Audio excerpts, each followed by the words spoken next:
Okay, just say, well, I'm sorry, but if your business is there and it's causing pollution, you don't deserve to have a business. That's the sort of mentality these people are coming from. So, anyway, did that answer the question? No, internet trolls, people online, you know. It's when you do the reading of the social media and the conversations and things like that. Yes, wrong. What would your answer be to the people that say that, hang on a minute, 72% of the people want this bridge closed? How did that figure even come about? Because certainly everybody I've spoken to is definitely anti-closure. Do you know how thank you for that very clearly not planted question. Anybody with 2 cents can understand how they came up with that statistic. We know how consultations work. We understand statistics. If you put out 3,000 leaflets and you tell all of your mates who want the bridge to be closed that it's going to happen, and you don't tell anyone else, obviously they're going to put a big heavy influence on that consultation. Second point, a consultation is not a vote, it's not a referendum, it's nothing, really. It should have absolutely no legal weight whatsoever. So even if 72 people did say that they wanted it once in one consultation, it doesn't matter. It doesn't have any weight. The only thing that would actually have a weight is a referendum or a vote. With the Electoral Commission, because they have very strict rules, and this is also why I'm standing, because this is the only time the actual vote has legal weight, because it's been controlled, orchestrated, refereed, all that stuff. Consultations are just dodgy mechanisms. Actually,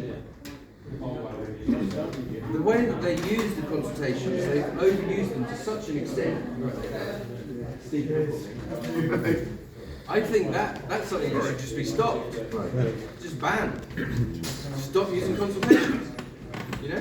Because you use statistics. No. Well, it's been so they can basically just doctor the results that they want, and if they don't get the results they want the first time, they'll do another one. The binary road thing tells you it doesn't matter. No, exactly. Yeah. Well, I mean, before the consultation, there was a traders' petition that had nearly 5,000 signatures against the bridge being closed. In 2020, they just threw that away. Is that also used on roads where the bridge closure would actually be affected? Like when you went yesterday, you said none of them. Oh, that's right, yeah. So actually that was my first question. I treated my canvassing yesterday of Coldham's Lane as if I was just conducting a survey. So, hello, I'm conducting a survey of the area, can I ask you some questions? Question 1, were you consulted over the bridge being closed? And they all said no. Yeah. And question 2, are you in favour of the bridge being closed? And they all said no. Surprise, surprise.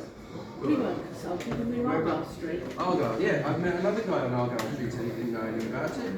I bet Giles wasn't either, and he's Oak Street. Yeah.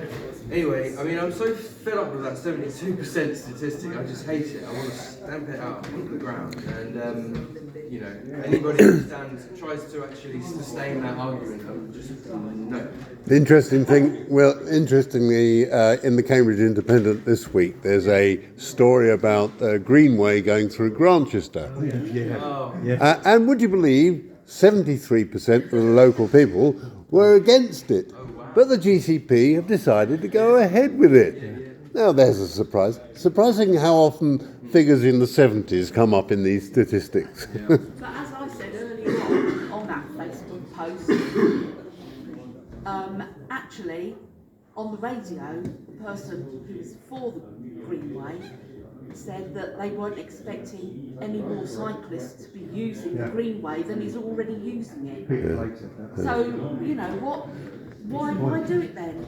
The locals don't want it, and it's just like the bridge. 72% of how many? 50? Yeah. Well, that's the thing. Is you need numbers. Absolutely. Not statistics.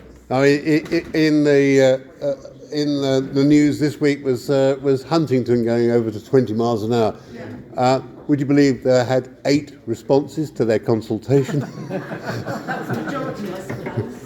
Oh yes, well there were 3 in favour and 1 against. It's, I would say the practice of consultations is pernicious and definitely. Well, do you know how many consultations the GCP have run since 2016? But I know that of last year when I counted, it was 61 in 5 years, Yeah. and 15 were in 2020. It's over 80 now. Yeah. So also, I think they have to sorry, do one more point on that. The consultation about the East Road underpass was open for 3 weeks. Anyway. I wasn't consulted on it. Yeah, on the consultations thing, the whole system of consultation, whether it's at local government or national government level, is utterly broken. Because the people who are most affected by it, as you've said, not just aren't consulted, they're not even made aware of what the proposals are. And when you get such a huge number, who actually has the time to go through all of them and give an informed response to